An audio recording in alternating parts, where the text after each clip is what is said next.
So second part in today's lecture is about reproductive system, and we are going to talk about male reproductive system.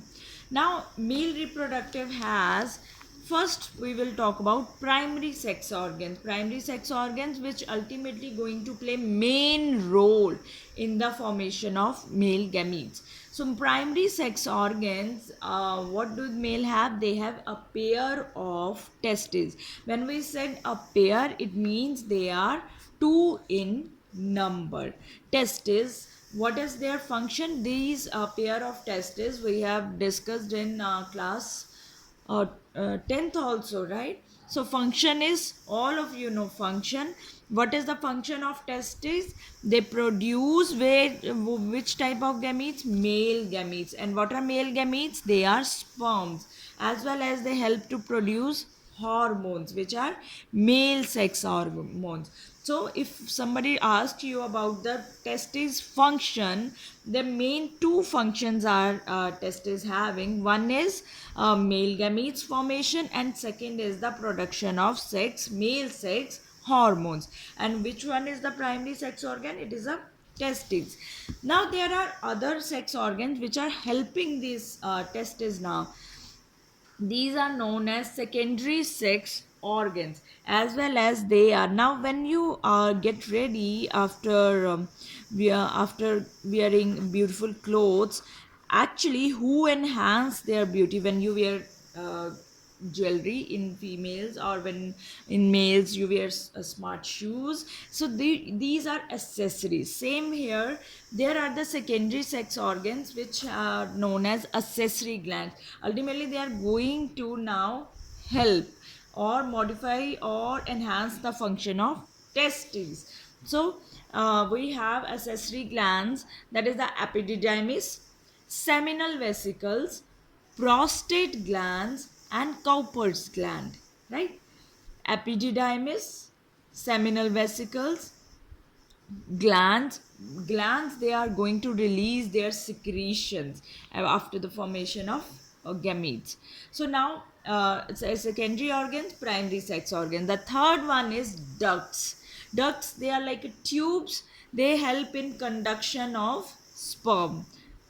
Then we have two main ducts: vas deferens, very very important, and urogenital duct. Just look at its name, urogenital duct. In genitalia we have the production of sperm, and urico means urine. So it is a common passage for conduction of sperm and urine. So it take away the it has carrying the sperm as well as the urine. It carries both. Next one is external genitalia. What is the external genitalia which is present externally? That is the penis. Penis help in insemination. What is insemination? Transfer of, what is insemination? Now if you have watched my first lecture, transfer of male gamete into female reproductive part, that is called insemination. So it is done through penis. Now, so these are the steps, these are the main organs. First is the primary sex organ, testes. Then is the secondary sex organs, epididymis, seminal vesicles, prostate gland, Cowper's gland. Then there are two main ducts, vas deferens and urogenital duct, and the external genitalia is the penis. So let's start with our first primary sex organs, that is testes. How many testes are present in males? Two. They are small, oval shape, and 4 to 5 centimeter long. So they are like oval shape, so they are like this structure. So they are two in number, not very large, they are small. Now very very important point, where actually they are present. Location is very important when you are studying anything, that you should know that where things are present. So they are present outside the abdominal cavity. Means there is going to connection between the scrotum and the abdominal cavity, because their location is outside the abdominal cavity. There are like whole bodies divided into upper portion is head, then middle portion your thorax, and the last portion is abdomen. So abdominal cavity, outside the abdominal cavity you will find out the testes, or we say abdominal cavity in the scrotal sac. They are present in scrotal sac or scrotum. What is scrotum? Actually, there are as a scrotum is a pouch like structure. It is a it's actually that this kind of structure is scrotum, and in this scrotum testes are present. So scrotum is a pouch like structure. It is made up of very thin skin and muscles. So you are clear with the location, that is outside the abdominal cavity or in the scrotum. So we say that testes, they are extra abdominal in humans because they are present outside the abdominal cavity, right? So we say it extra abdominal. Now look at this diagram first. That is very important diagram. I will help you. You can draw it with me. Now first let's see. We said they are present outside the abdominal cavity. So here a canal is coming. As you can see, this is our scrotal sac. Here a canal is like a passage. So here a canal is coming which connects, actually upper here is the this side abdominal area is present, and here is the scrotum region is present. So this canal, this area is a connection between abdominal cavity and the scrotal sac cavity. So what is this passage? It is a canal which is a connection between abdominal cavity and scrotal sac or cavity. And what is the name of this canal? That is known as inguinal canal. So first you can label this orange layer, you can see that which I have drawn, that is the inguinal canal. Now after this there is our starting of scrotal sag. So here is our this layer. You can see what I am drawing right now. This is our scrotal sac, whole scrotal sac in which we are going to place our testes. So here is our inguinal canal and here our scrotal sac starts. So this one is our scrotal sac. This one is scrotal sac. Scrotal sac. Now, as you can see, this pink dot like structure, you can see these are present inside the scrotal sac region. So in scrotal sac there is a cavity. This look at this pink dots. This is a cavity which is filled with the coelom. This is cavity which is, first it has a name. It has called vaginal coelom. What is a cavity? It is a open space. It is a space basically in which there is nothing is present. So in scrotal sac we have inside testes, and now here is a space, open space. So this space is known as vaginal coelom. So scrotal sac has cavity which is known as vaginal coelom. Now it is filled with this, look at this pink dot structure. So this vaginal coelom is filled with